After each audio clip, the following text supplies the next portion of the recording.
Notre maison brûle. Et nous regardons ailleurs. Bienvenue dans Présage, des idées pour nourrir l'esprit et remettre radicalement en question l'état de notre monde. Je suis Alexia Soyeux et aujourd'hui je reçois Brigitte Gauthier. Brigitte Gauthier est porte-parole de L214, association de défense des animaux qu'elle a cofondée avec Sébastien Arsac. L'association révèle les conditions d'élevage, de transport, de pêche et d'abattage des animaux utilisés dans la production alimentaire. On pose la question du modèle d'élevage aujourd'hui particulièrement préjudiciable aux animaux. Et puis la deuxième question, qui est plus une question philosophique, c'est quelle est la légitimité aujourd'hui de continuer à tuer des animaux pour les manger alors qu'on n'en a plus de nécessité. L214, comme l'article L214 du Code rural, qui mentionne pour la première fois en 1976 le caractère d'être sensible de ces animaux. Si en 2015 le Code civil reconnaît que les animaux sont des êtres doués de sensibilité, capables donc de ressentir émotion, plaisir et souffrance, ils restent soumis au régime des biens.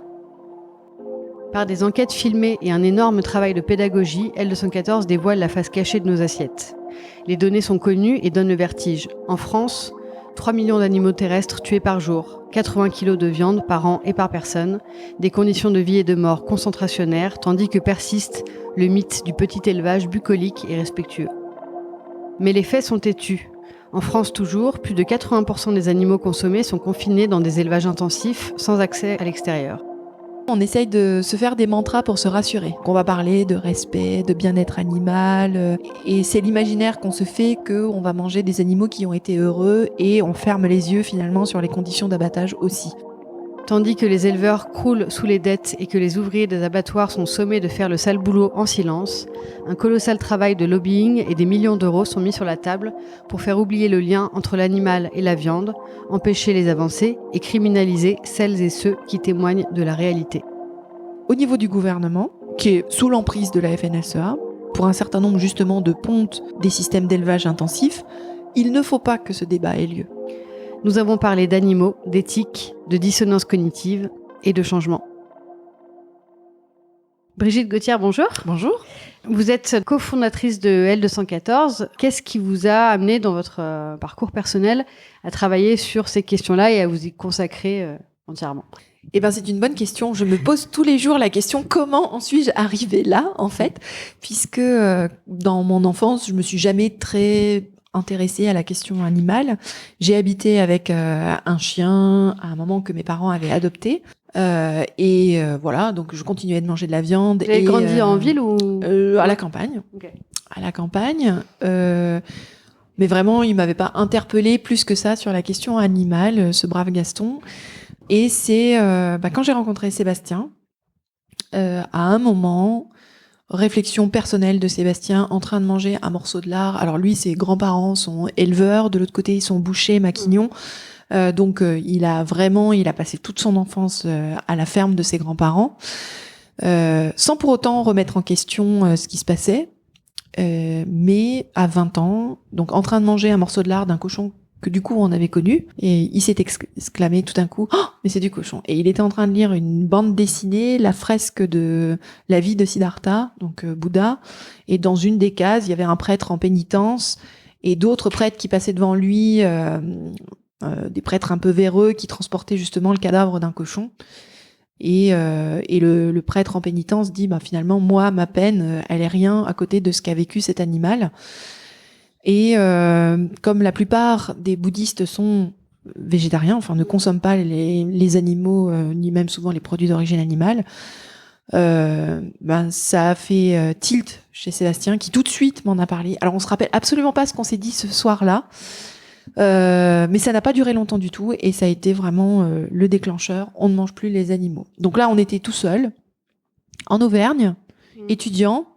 Personne autour de nous n'avait arrêté de manger les animaux et du coup, on est parti à discuter avec tout le monde en disant mais tu te rends compte, on tue des animaux alors qu'on n'en a pas besoin. Voilà, avec une démarche très sincère, très militante, très franche. Mais alors, voilà, fiasco complet. Les gens comprenaient comprenait à la fois, parce qu'on n'a jamais eu de conflit, de clash. Mais voilà, enfin, oui, peut-être vous avez raison, mais bon, Ça, on a toujours mangé. En 2000. Oh là, c'était en 1993. Ah oui, d'accord. Ah ouais. Ouh là là, oui, non, moi je suis très ça âgée. date pas de l'origine, enfin de la création de L214. Non, ça date bien il y a avant. bien avant. Et après, en 1998, on déménage sur Lyon. Et là, on rencontre les fondateurs et fondatrices des cahiers antispécistes, que je conseille, dont je conseille la lecture. Et qui nous montrent qu'il y a tout un mouvement réfléchi, organisé, cadré, qui organise vraiment des actions militantes au sens essayer de faire prendre conscience de l'enjeu politique autour de la question animale, du fait que ça représente des milliards d'individus qui sont exploités pour leur chair alors qu'on n'en a pas besoin. Et à partir de là, on rentre dans des collectifs, etc., jusqu'au moment où on croise l'équipe fondatrice de Stop Gavage, qui va devenir ensuite L214. Donc des personnes qui ont justement lu l'ensemble ou une partie de ces textes très réfléchis, et notamment Henri Spira, dont le livre écrit par Peter Singer et qui retrace sa vie est sorti aux éditions La Goutte d'Or. Qui vient de sortir en poche, la théorie du tube de dentifrice, qui peut inspirer plein de mouvements, pas seulement le mouvement de défense des animaux, et qui du coup nous a inspiré dans la fondation de L214 avec un côté toujours bienveillant. Voilà, le monde il est pas fait de méchants, de gentils, mais juste en se parlant, en faisant des propositions, en mettant les faits sur la table, on peut débloquer des choses et faire avancer des choses avec un côté très pragmatique. On peut obtenir aujourd'hui des avancées qui peuvent paraître petites, mais qui représentent, qui impactent un très grand nombre d'animaux, donc qui sont pas si négligeables que ça. Et voilà, et c'était parti pour L214 avec un positionnement qui est donc abolitionniste, c'est-à-dire on va essayer de faire reconnaître que les animaux sont doués de sensibilité et que du coup, si on peut se passer de les utiliser comme ressources, il faut le faire. Voilà. Et un côté pragmatique avec des solutions qui sont proposées pour faire reculer la cruauté, faire reculer le nombre d'animaux tués, et puis plein de solutions très positives avec ça. Mais il y a eu donc L214 à proprement parler, ça existe depuis une douzaine d'années. Ouais, maintenant c'est 2008, ouais, tout à fait, 12 ans maintenant. Il y a eu, j'imagine, des étapes qui ont conduit à une forme de percée médiatique, parce qu'aujourd'hui, je pense que pas tout le monde, mais presque tout le monde connaît L214, au moins de nom, s'ils n'ont pas croisé les vidéos qui sont aussi assez dures à regarder jusqu'au bout. Quand est-ce que vous diriez qu'il y a eu ce choc médiatique ? Alors nous, on a toujours eu l'impression que les médias reprenaient beaucoup les informations qu'on envoyait depuis le tout début. En 2008-2009, on sort l'enquête dans l'abattoir Charal de Metz. Et donc on a l'impression que waouh, super retentissement.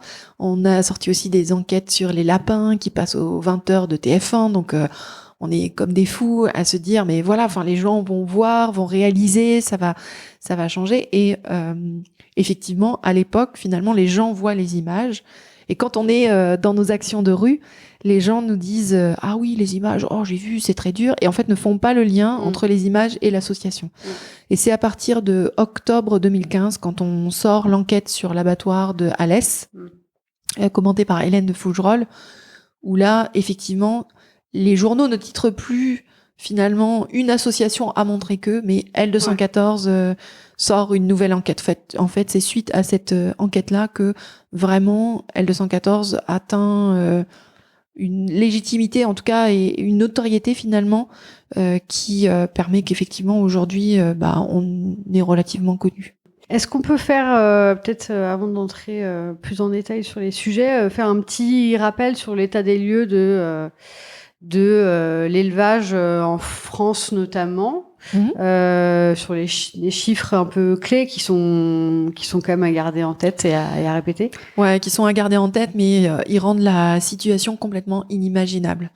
Donc effectivement, en France, on tue tous les jours plus de 3 millions d'animaux dans les abattoirs terrestres. C'est-à-dire que ça ne compte même pas le nombre d'animaux aquatiques qui sont pêchés dans les mers et même sur l'aquaculture. Donc voilà, 3 millions d'animaux par jour, c'est quand même juste énorme déjà. Pour les animaux terrestres, 80% d'entre eux sont issus d'élevages où ils n'auront pas eu d'accès à l'extérieur. Ça concerne par exemple 83% des 800 millions de poulets qui sont élevés chaque année. Ça représente 99% des lapins, 95% des cochons, 97% des dindes. C'est des nombres absolument affolants. Et quand on entend notre ministre de l'Agriculture qui dit qu'il n'y a pas de ferme-usine en France, on se demande où porte son regard. Voilà, parce que même les veaux sont élevés encore aujourd'hui en batterie, donc jusque 8 semaines, ils peuvent être élevés dans des cases dont ils ne sortent pas, par exemple.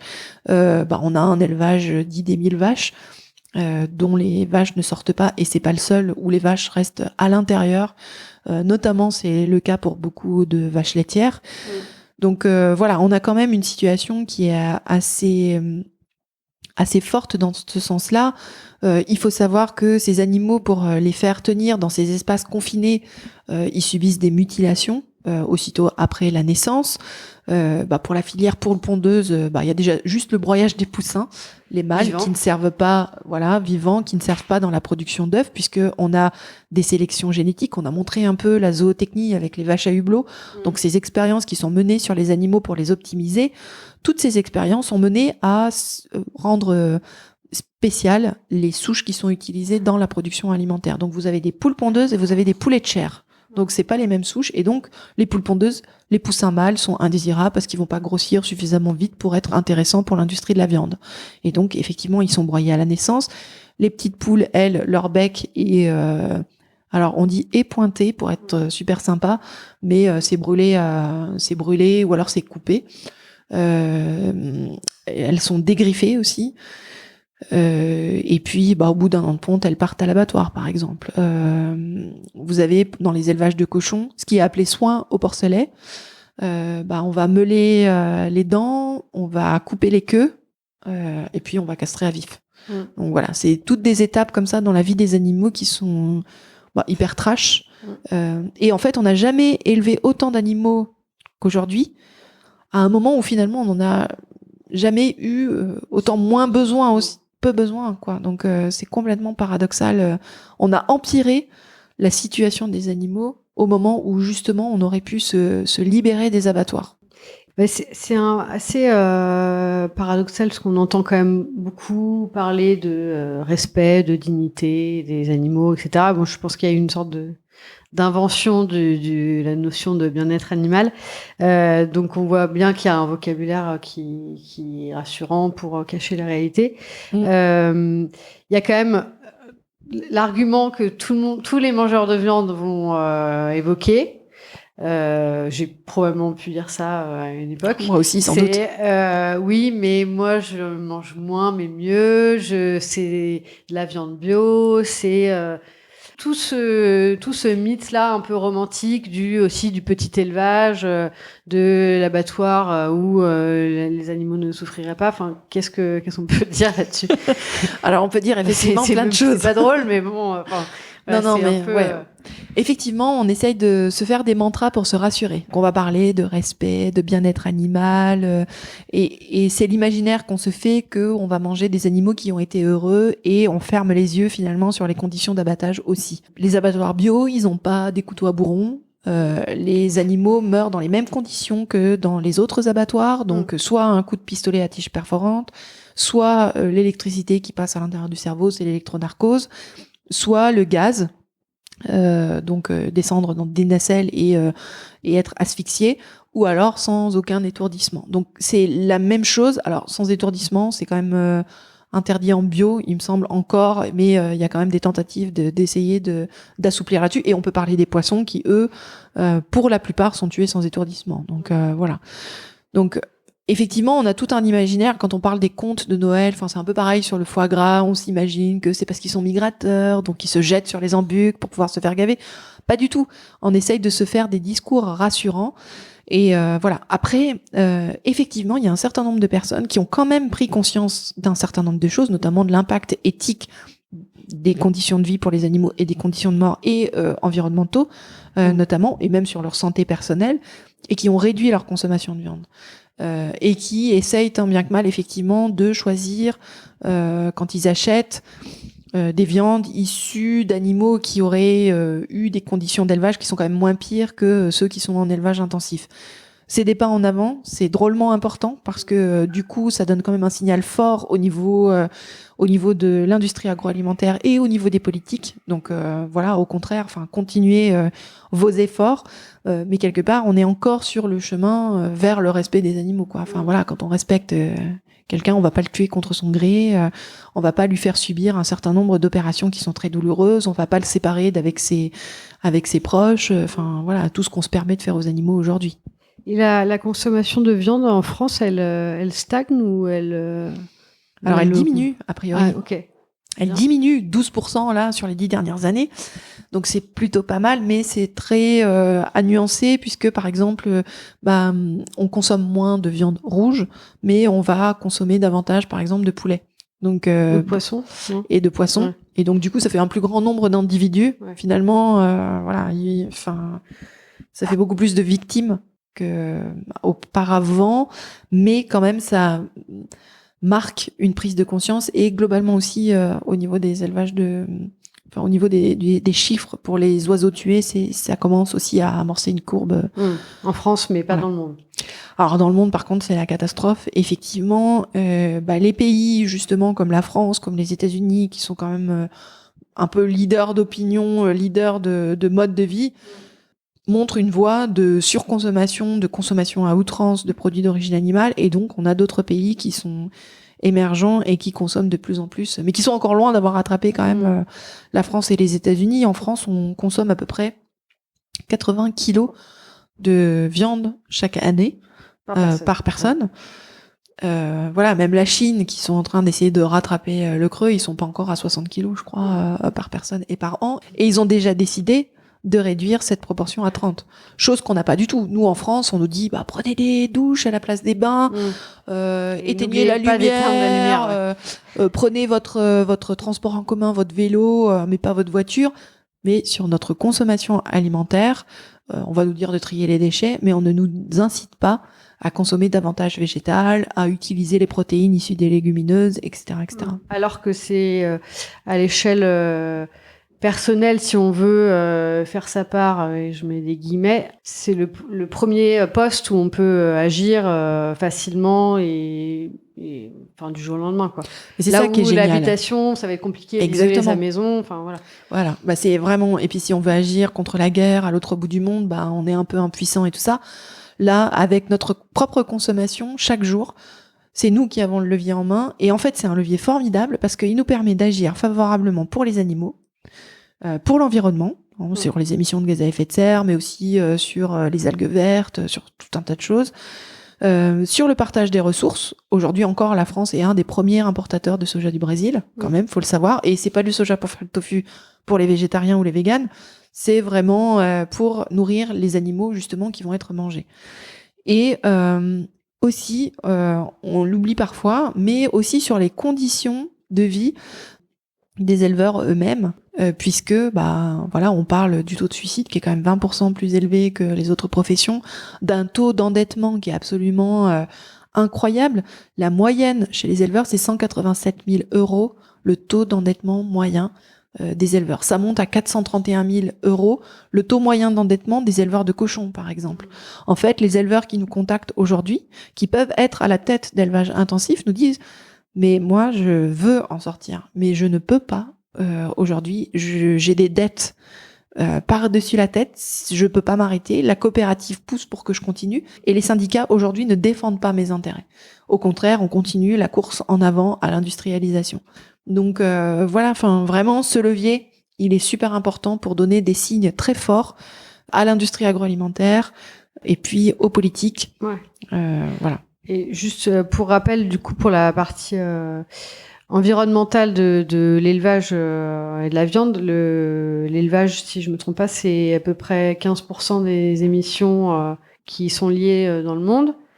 Et 2/3 des surfaces agricoles qui sont consacrées soit aux animaux, soit à la nourriture qui est produite pour les nourrir. Exactement, oui. Et on peut aussi mentionner que c'est un gros consommateur d'eau. Pour obtenir 1 kilo de protéines d'origine animale, c'est 7 900 litres d'eau.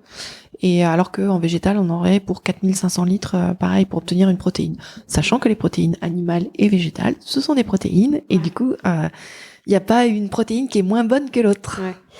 Dans votre expérience avec les gens que vous rencontrez, etc., quelle est la première raison pour laquelle les gens deviennent végétariens ou végétaliens? Plutôt, parce qu'on dirait que le côté écologique passe mieux, en fait, et pose moins questions, en fait, aux gens. Exactement. Enfin, je crois que le côté éthique de dire, bah voilà, quand on mange de la viande, on fait tuer des animaux.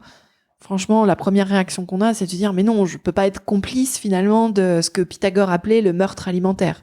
Et ça nous choque beaucoup. On n'a absolument pas envie d'être pris là-dedans. Alors que le côté écolo, le côté environnemental, peut-être est moins frontal par rapport à nos dissonances cognitives, par rapport à notre réaction psychologique, par rapport à ça. Maintenant, vraiment, la question des végétariens et des véganes, c'est quand même fortement rattaché à l'éthique vis-à-vis des animaux. Alors parfois, on arrive là par d'autres chemins, mais après, la question animale ancre fortement justement dans le fait de tenir, parce que dans une société qui vous pousse à consommer de la viande, à consommer des produits d'origine animale tout le temps, tenir cet engagement encore aujourd'hui, socialement, c'est difficile, ou ça peut être difficile si vous n'êtes pas bien entouré. Par contre, sur la question des flexitariens, là, il peut y avoir des raisons beaucoup plus diverses, mais aussi, la question animale, mais aussi l'environnement et la santé, quoi. Voilà. On dirait que les végétariens ou végétaliens reflètent ou donnent à voir la mauvaise conscience générale de la société et de sa façon d'être complètement schizophrène vis-à-vis des animaux, à la fois reconnaître que ce sont des animaux, des êtres sensibles, et en même temps les considérer comme des biens, faire une distinction entre les animaux domestiques, ceux qui méritent de vivre, d'être choyés, ceux qui ne méritent rien. Là on peut pas, là on sort beaucoup d'actualités liées à l'Australie, etc. On parlait beaucoup des koalas, donc avec des photos horribles de koalas assoiffés, etc. Mais ce sont des animaux au même titre que les millions et les milliards d'animaux qui meurent chaque année. Qu'est-ce que vous pouvez dire là-dessus, sur cette dissonance complète, quoi? En fait, je crois qu'on a très peur du changement aussi. Moi, je vois avec L214, on montre des images qui sont d'une violence quand même assez hallucinante. Ouais. Et effectivement, personne n'a envie d'être complice de ce qui se passe dans des élevages ou dans des abattoirs où on voit les animaux qui sont en grande souffrance. Ça, c'est complètement clair. Et le changement fait un peu peur parce qu'on a encore aujourd'hui beaucoup de messages qui disent oui, mais si on mange pas de viande, on va avoir des carences. Voilà. Moi, souvent, la première question qu'on me pose, oui, mais comment vous faites pour les carences? Bah non, je suis désolée, j'ai pas de carence. Je me nourris correctement, c'est pas compliqué. Juste, j'ai changé mon mode d'alimentation à un moment. Bah oui, j'ai changé de ce que je faisais avec papa-maman et j'ai une autre alimentation. Et on a encore malheureusement, on a Interbev, le CNIEL, donc Interbev, l'interprofession des éleveurs de bovins, et le CNIEL sur la production de lait, qui interviennent encore dans les écoles de façon à ancrer un petit peu dur comme fer dans notre tête d'enfant que manger de la viande c'est un peu un incontournable, et boire du lait, alors là sinon t'auras pas d'os. Et qui mettent beaucoup d'argent beaucoup d'argent. Ils sont aussi dans les cabinets médicaux. Si vous regardez les petites brochures qui vous disent où est-ce que je trouve le fer, évidemment c'est dans la viande, et notamment dans la viande rouge. Interbev, c'est la viande rouge. Donc on a vraiment une pression très très forte à nous laisser penser que effectivement la viande et les produits d'origine animale de façon globale, ce sont des incontournables et qu'on ne peut pas s'en passer. Mais quelque part ça nous arrange aussi parce que changer ses habitudes, ça n'a jamais été super simple. Pourquoi on a plein de programmes pour changer, etc. Même pour faire du sport, on a des applis qui nous encouragent à faire un peu tous les jours. Le changement nous fait un petit peu peur. Voilà, on est des animaux qui sont très effrayés par le changement. Ça demande du temps et on a un renforcement positif dans le fait de ne pas changer. Donc voilà, alors qu'il y a des solutions très simples. Il y a vraiment moyen.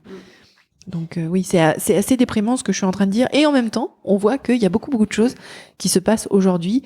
De plus en plus de restos. Nous, sur notre application sur notre site Vego Resto, on a des restaurants qui signent une charte avec nous pour proposer au moins une alternative végane à leur carte.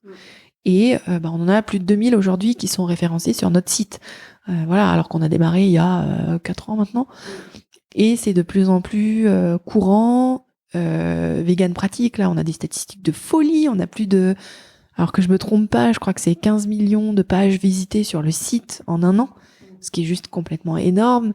Et quasiment 100 000 personnes aujourd'hui qui ont fait le Veggie Challenge. Donc vraiment, là, justement, programme d'accompagnement de façon à appréhender, à découvrir l'alimentation végane et voir que finalement, on n'en meurt pas. Et au contraire, on peut se sentir bien dans sa peau, bien dans sa tête, parce qu'on se met enfin en cohérence, effectivement, avec ce sentiment d'injustice profonde vis-à-vis de ce qu'on fait aux animaux et de sortir de ce système absolument désastreux, quoi. Il y a aussi beaucoup d'argent qui est dépensé pour dissocier l'animal de la viande. Alors ça, c'était Jean-Paul Bigard, président de Bigard Socopa Charal, devant la commission d'enquête sur les conditions d'abattage des animaux qu'on a déclenché par la série d'enquêtes qu'on a fait en 2015-2016, qui leur a dit que effectivement son entreprise engageait des sommes importantes, grosso modo, pour défaire le lien entre la viande et l'animal, quoi. Il dit bien que auparavant ils pouvaient montrer des vaches dans les prés, maintenant ils le font plus du tout. Et quand on voit les reportages, c'est Lina qui ressort des extraits, notamment sur les vaches à hublot, où les chercheurs parlent du fait de poser des hublots sur les vaches et de faire des expériences sur les animaux, où aujourd'hui, évidemment, c'est complètement scandaleux de voir que on a des animaux qu'on va volontairement, finalement, rendre malades, c'est le cas des poulets, par exemple, de façon à leur faire produire plus de viande, quoi. Comment vous travaillez ici chez L214 pour justement faire ce travail d'enquête et donner à voir la réalité de ce qui se passe dans ces lieux très fermés que sont notamment les élevages ou les abattoirs? Comment ça se... Est-ce que vous avez des personnes qui vous contactent Alors, je vais pas m'étendre sur les conditions d'enquête. Je peux vous en raconter quelques-unes qui se sont passées et qui donnent un extrait de ce qu'on peut avoir fait ou de ce qu'on peut être amené à faire. Quand on montre les abattoirs de l'abattoir Charal, les images de l'abattoir Charal en 2009, c'est Sébastien qui s'est fait embaucher pendant 3 semaines et qui porte sur lui effectivement une caméra de façon à pouvoir ramener le témoignage de ce qu'il aura pu constater sur place. Et il y reste 3 semaines parce que la caméra marche mal, etc. Alors qu'en 1 semaine, il avait déjà suffisamment pour pouvoir dire que il y avait possiblement des reprises de conscience sur les chaînes de saignée, etc., etc., le mouvement de cisaillement quand ils égorgent les animaux. Enfin, voilà, il y avait tout un tas d'éléments qui étaient déjà présents, mais il y est retourné parce que justement la caméra n'avait pas fonctionné forcément et que il avait vu des choses qu'il voulait rendre publiques de façon à pouvoir poser sur la table ces éléments-là. On a eu en 2016 Mauricio Garcia Pereira, qui est ouvrier à l'époque à l'abattoir de Limoges depuis 6 ou 7 ans et qui vient vers nous en disant les images que vous avez montrées là, le Vigan, Alès, Moléon, franchement c'est rien à côté de ce qui se passe dans mon abattoir. Donc on prend contact avec lui et il nous permet d'obtenir finalement les images de ce qui se passe à l'intérieur de l'abattoir de Limoges. Mais il n'est pas le seul. Donc on a deux possibilités d'obtenir des images dans cet abattoir-là, et ça a donné l'enquête justement qui met un focus justement sur ces vaches qui sont tuées alors qu'elles attendent des petits. Voilà, sur les vaches gestantes. C'est des images est-ce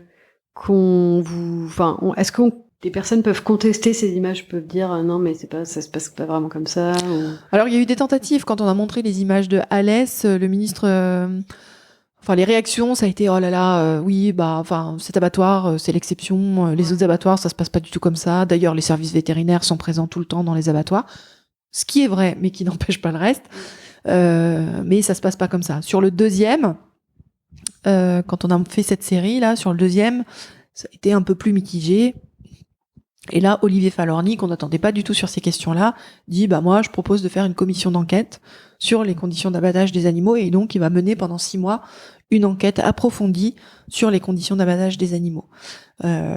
Et la troisième enquête, là, c'est Stéphane Le Foll, qui est alors ministre de l'Agriculture, qui dit bon sang, mais ça commence à bien faire.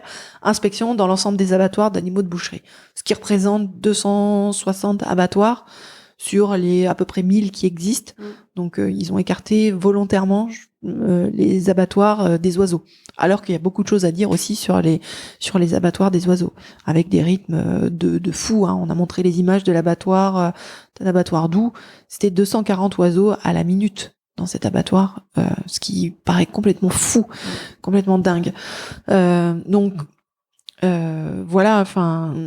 Effectivement, il y a la tentative de dire non, mais ça se passe pas comme ça. Il y a eu beaucoup de reportages, notamment sur les télévisions régionales, qui disent nous on est allé voir dans l'abattoir d'à côté de chez nous. Alors on a pu rentrer, on a pu voir. Effectivement, ça se passe pas du tout comme ça. Sauf que ils ont pas assisté à la mise à mort des animaux. La caméra se coupe opportunément à ce moment-là.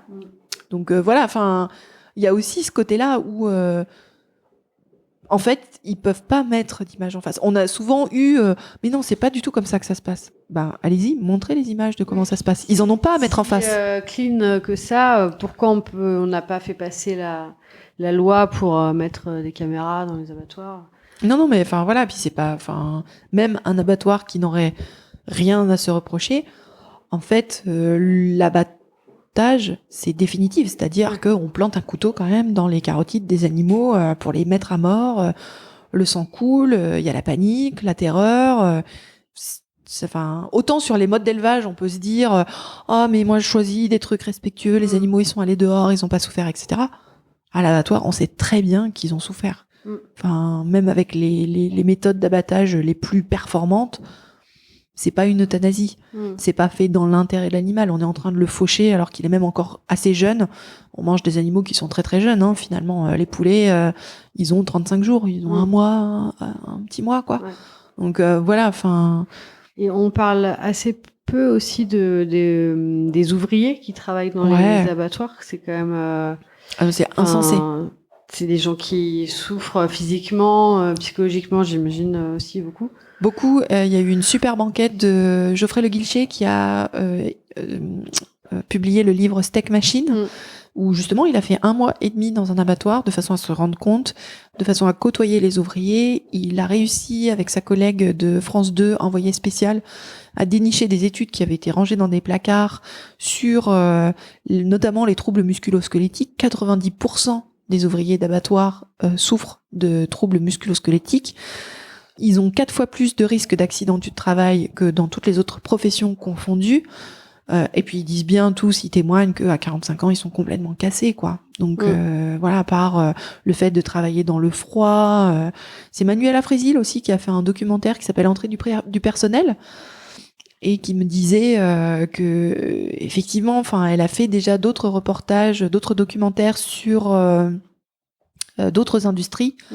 Mais elle disait, là, c'est vraiment le froid, le sang, la merde. Enfin, vraiment, le truc...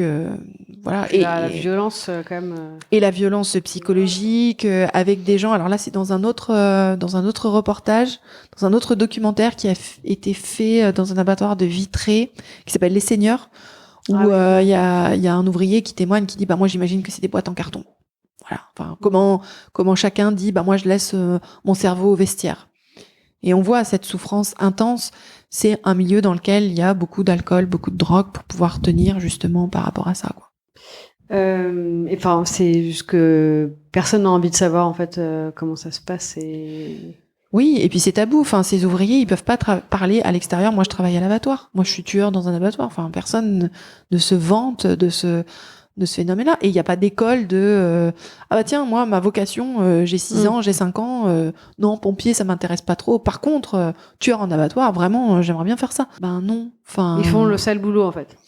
Ils font le sale boulot et on leur demande de le faire avec bienveillance, de tuer gentiment les animaux, alors que les animaux, eux, ils résistent de toute leur force. Donc, là où le boucher est plus... respectable, on va dire, ou c'est encore une figure plus socialement Oui, accepté, quoi. ouais, c'est Enfin, ça. c'est assez Ouais. paradoxal. Quand, vis-à-vis de L214, est-ce qu'il y a des actions qui sont menées contre vous pour vous empêcher de faire votre travail? Mais tellement, tellement. Quelles sont-elles? Ah bah, quelles sont-elles? Il y en a plein. De la part de qui? Alors, de la part de qui? Ça monte très haut au niveau de l'État. On a eu notamment la cellule Déméter qui a été je annoncée voulais en venir là. voilà, par Christophe Castaner, donc ministre de l'Intérieur, qui, à partir de 15 000 événements qui se sont passés, des vols de tracteurs, des vols de GPS, des vols de carburant, donc il y a effectivement plein de malveillance, même entre les professionnels, qui dénombre à peu près, et ça c'est un chiffre donné par Christiane Lambert de la FNSEA, le premier syndicat agricole, qui dit qu'il y a eu 41 intrusions dans des élevages pour pouvoir filmer, et qui décrète que du coup la priorité, c'est pas les vols de tracteurs, c'est pas le vol de carburant, ça va être l'antispécisme. Et donc essayer de faire que des faits, alors ça c'est Christophe Castaner qui le dit, des faits qui sont apparemment isolés, on va mettre ça dans association de malfaiteurs. Voilà. Et donc vous risquez 10 ans de prison, 150 000 euros d'amende sur des faits qui sont simplement de pouvoir témoigner,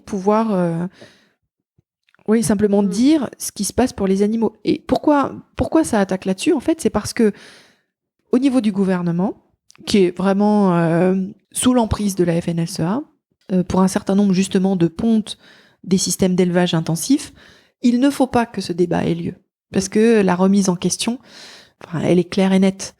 Et donc on a ça. On a aussi, on intervient, on a L214 Éducation qui propose du matériel pédagogique. Alors dans ce matériel pédagogique, évidemment, on n'a pas d'image d'abattoir. On vient plutôt parler aux plus jeunes de l'éthologie, de sciences cognitives, montrer qu'on peut s'intéresser aux animaux même quand on est plus grand.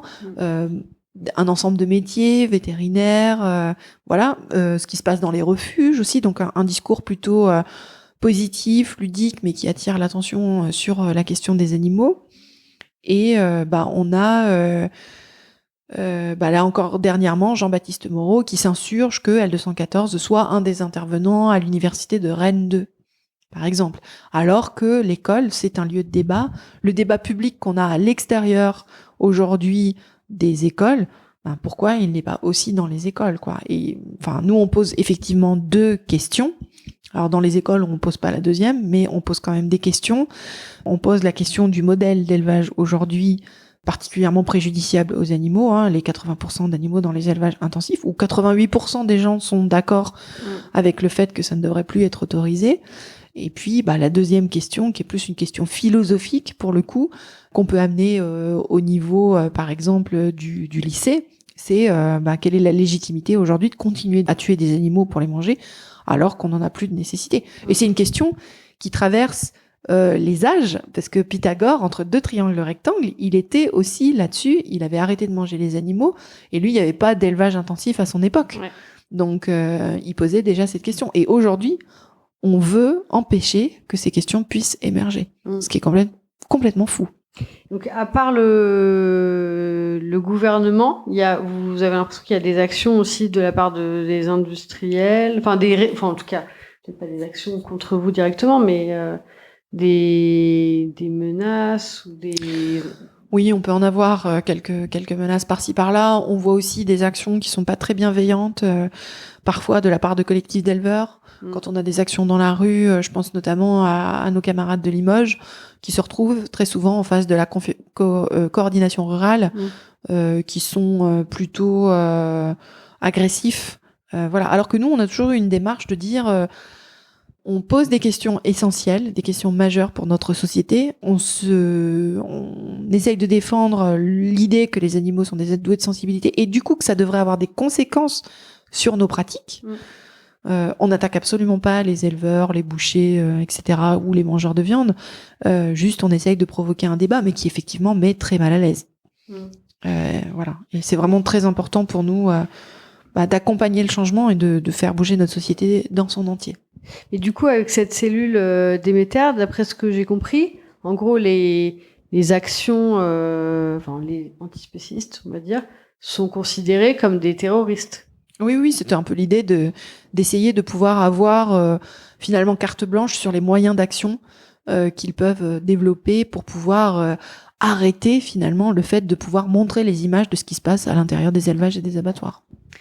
Par rapport à cette question de l'éthique animale et de l'évolution de nos comportements, est-ce qu'il faudrait essayer de repenser l'idée de progrès? Parce qu'on a l'impression que le progrès, c'était toujours, toujours plus, toujours mieux et plus d'abondance, etc.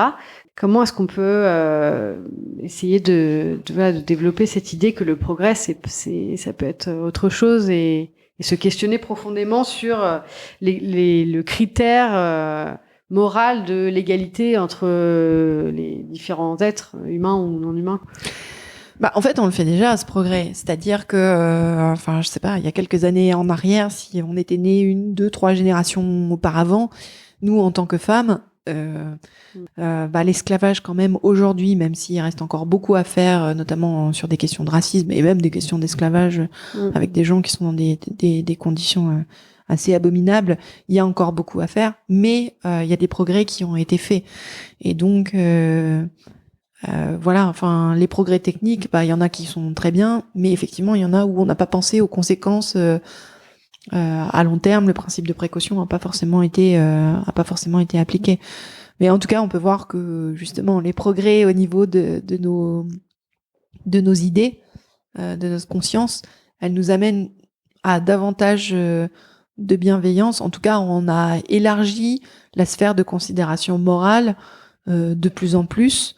Et justement, on espère que ça va pas s'arrêter en si bon chemin et qu'on va pouvoir inclure les animaux qui sont des êtres doués de sensibilité au sein de cette sphère de considération morale qui fait qu'effectivement on prenne en compte leurs intérêts pour ce qu'ils sont, parce qu'aujourd'hui la balance des intérêts, c'est clair, moi j'ai envie de manger un steak, ok, pas de problème, on tue une vache, alors que son intérêt à vivre, son intérêt à ne pas souffrir, du coup va pas du tout peser dans la balance, ce qui est pas juste. Mon envie de manger un steak, qui est une envie, qui est pas un besoin, devrait passer après.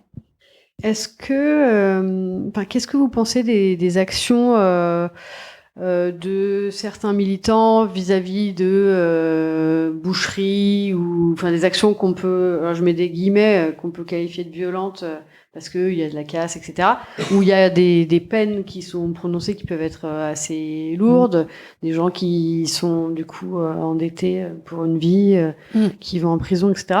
Je sais que c'est pas trop le type d'action de L214, mais non, pas du tout, pas du tout, parce qu'on a l'impression que c'est plutôt clivant. En fait, que ça fait que le débat, au lieu de se porter sur ce qu'on fait aux animaux, se porte sur est-ce que vous êtes du côté des bouchers ou est-ce que vous êtes du côté des véganes. Et c'est pas ça le sujet.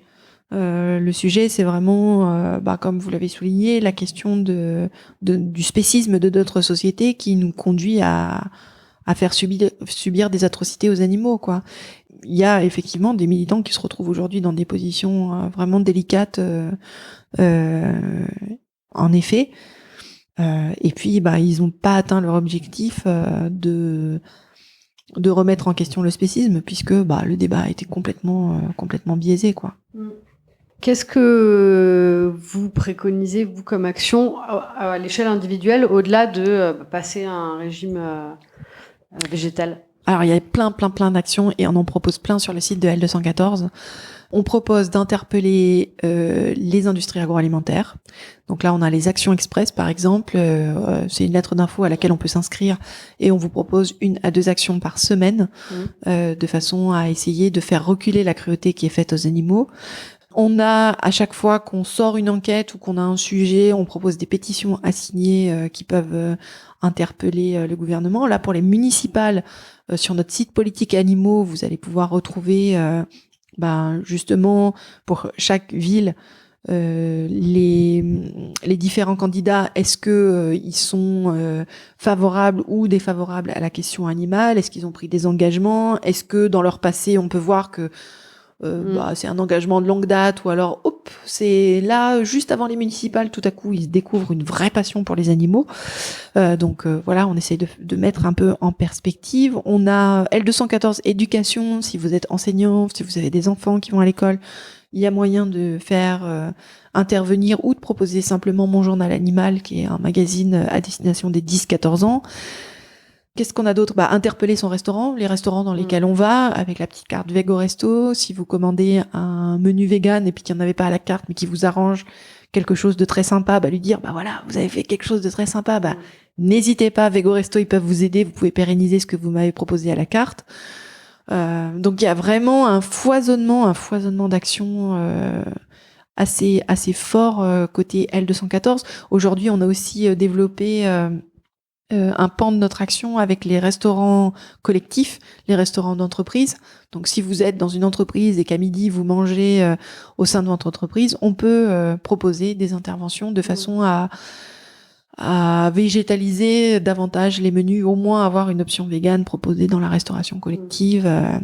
On a vraiment plusieurs domaines d'action entre les partages sur les réseaux sociaux de façon à essayer de provoquer le débat public, à faire circuler les informations, essayer de faire reculer la cruauté, c'est ce qu'on a fait sur l'élevage en cage. Et aujourd'hui, on voit qu'on a plus de 150 entreprises qui se sont engagées à ne plus utiliser ou à ne plus produire d'œufs de poules élevés en cage de batterie d'ici 2025. Donc ça veut dire qu'en 2025, grosso modo, il n'y aura plus d'élevage en cage. On a les mêmes types d'actions pour les poulets, par exemple. Et puis, on a ce côté végétalisation qui consiste à essayer de rendre disponible, rendre facile le fait de laisser tranquille les animaux, finalement, au sein de notre alimentation. Et il y a beaucoup de choses entre vegan pratique et vraiment au niveau individuel, ce qu'on peut faire, mais sur lequel on peut s'appuyer parce qu'il y a toute une partie nutrition. Si vous allez voir votre médecin, et que votre médecin, quand vous lui annoncez que vous avez décidé tout à coup de manger beaucoup moins ou de ne plus du tout manger les animaux, et qui va prendre peur, sur Vegan Pratique, vous avez des arguments et vous avez les sources des arguments qu'on utilise, et notamment les positions, alors à l'étranger, parce qu'en France, malheureusement, on n'est encore pas bien loti, mais d'associations, notamment l'association américaine de diététique, où ils sont plus de 100 000 professionnels de santé, à avoir décrété que un régime végétarien et végétalien ou végétalien ne pose aucun problème à tous les âges de la vie, du moment qu'on mange équilibré. Mais ils enfoncent une porte ouverte pour tous les régimes alimentaires. Si vous mangez pas équilibré, c'est un problème. En fait, c'est quand même une partie de ce qui peut être rageant, lassant, c'est de devoir essayer de se justifier de ce qu'on mange, ou d'essayer de convaincre les autres, ce qui peut être quand même peine perdue pour une grande majorité des cas. Comment vous vous sentez vis-à-vis de ça ? Parce que j'imagine que vous avez souvent les mêmes conversations ou les mêmes arguments, etc. Et c'est un peu comme sur d'autres débats, sur le féminisme ou plein d'autres. On a l'impression de tourner en rond et de mouliner, quoi. Alors parfois on a cette impression-là, et nous on le voit surtout sur les actions. On a des actions de rue, notamment avec notre réseau. On est présent dans plus de 50 villes en France, avec des bénévoles absolument formidables. Et effectivement, on a des questions qui sont récurrentes. Alors après, on a vraiment des questions, j'ai le sentiment, qui sont très sincères. Des interrogations qui viennent spontanément et qui sont très sincères. Et puis après, effectivement, on a aussi les excuses qu'on essaye de mettre en avant pour éviter de se remettre soi-même en question. Et c'est cette fameuse dissonance cognitive. On va chercher plein d'arguments pour essayer justement de pas se remettre en question. Plutôt que de changer ses pratiques, on essaye de changer son logiciel de pensée de façon à toujours rester aligné entre notre façon de penser et nos pratiques. Je crois qu'il faut pas mal de patience. Enfin, moi, je vois, je suis plutôt têtue. Et le fait de voir que j'ai pu remettre en question le fait de manger les animaux, en fait, ça me laisse pleine d'espoir pour les autres, parce que franchement, il y a pas plus tête de bois que moi. Donc, voilà. Puis on a aussi beaucoup de témoignages qui nous arrivent, soit sur les réseaux sociaux, soit par notre boîte de contact, où on a des gens qui disent qu'ils ont changé, qu'ils ont ouvert les yeux, alors qu'ils pensaient être complètement obtus sur la question, et qui, à un moment, ont été touchés. Et puis des témoignages d'éleveurs aussi. Des témoignages d'éleveurs. Vous en avez un superbe documentaire qui s'appelle Peaceable Kingdom, où justement vous avez le témoignage de gens qui étaient éleveurs, voire même très gros éleveurs. Alors c'est un reportage sur les États-Unis, mais on a aussi quelques éleveurs en France qui ont fait la même démarche et qui témoignent qu'à un moment ils se sont laissés atteindre finalement par les animaux et ça a complètement changé leur façon de voir, quoi. Mais c'est vrai que c'est une révolution dans nos têtes, hein, le fait de ne plus considérer les animaux comme des ressources. Ça change complètement notre logiciel et ça nous ouvre sur plein d'autres problématiques aussi. Je trouve que ça nous rend, d'une façon générale, bien plus bienveillants aussi. Ça nous rend humbles parce que on s'était pas rendu compte avant et on voit bien que c'est pas si facile les cheminements de pensée et les remises en question de nos pratiques. Donc ouais. Qu'est-ce que vous diriez à des gens qui pensent simplement qui sont du coup purement spécistes et qui pensent que l'être humain est supérieur? Qu'est-ce qui démontrerait la supériorité de l'être humain, qui visiblement mais pas super intelligent sur plein de plans, mais parce que finalement quand on cherche le propre de l'homme, ce n'est pas le rire, ce n'est pas la sensibilité. Quelque part il y en a pas. Enfin, entre les autres animaux et les êtres humains, il y a une différence de degré, mais pas de nature. Enfin voilà, on a des yeux pour voir, un nez pour sentir, la bouche, des organes pour digérer. Et tout à coup, on imagine que le cerveau des animaux, lui, il s'est arrêté à un certain temps et bim, du coup, ils sont pas sensibles, du coup, ils réfléchissent pas et tout ça. Si, les animaux, ils ont aussi des pensées, ils ont des cultures, certains même autour de la question de la mort, etc.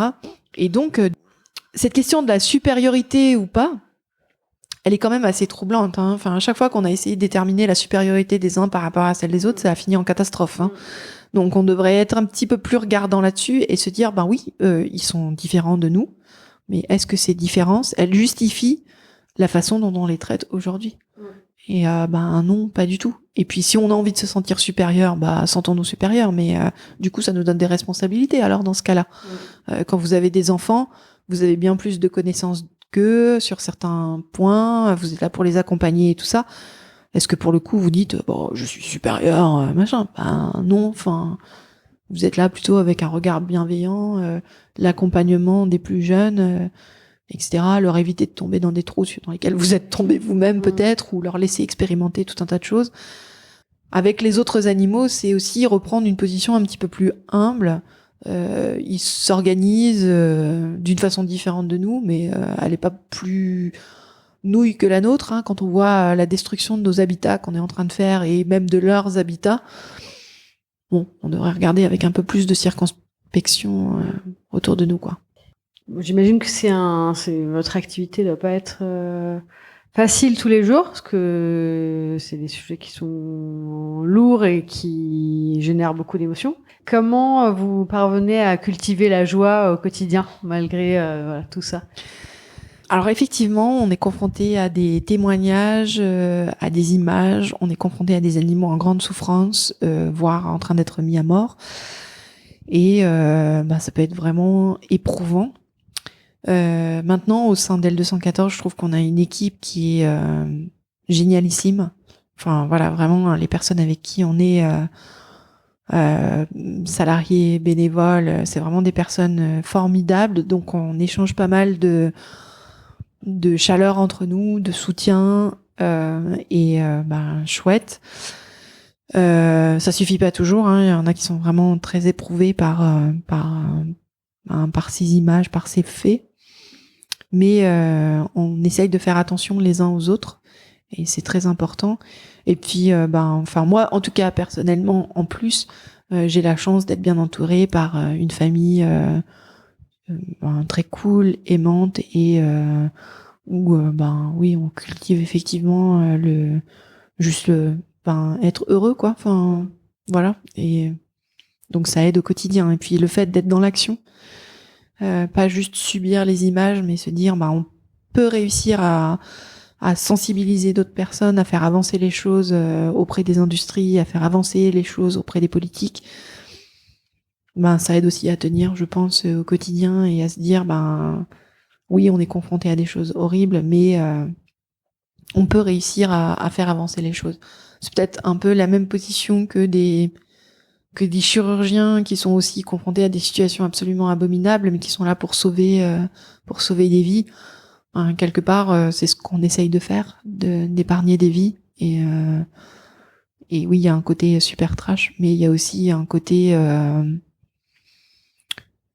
où on va s'attacher le plus souvent au verre à moitié plein que de regarder le gouffre qui reste à côté, pour essayer de rester positif et de toujours avoir l'énergie, l'enthousiasme pour agir. Merci beaucoup, Brigitte. Merci.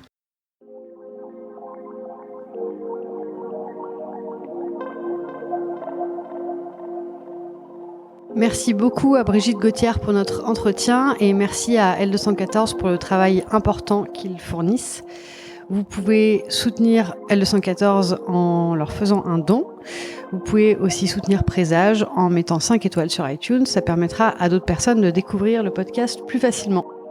Présage est un podcast indépendant. Le générique est un extrait du morceau L'eau de Sabrina Bellawell mixé par Paloma Colombe. À très vite.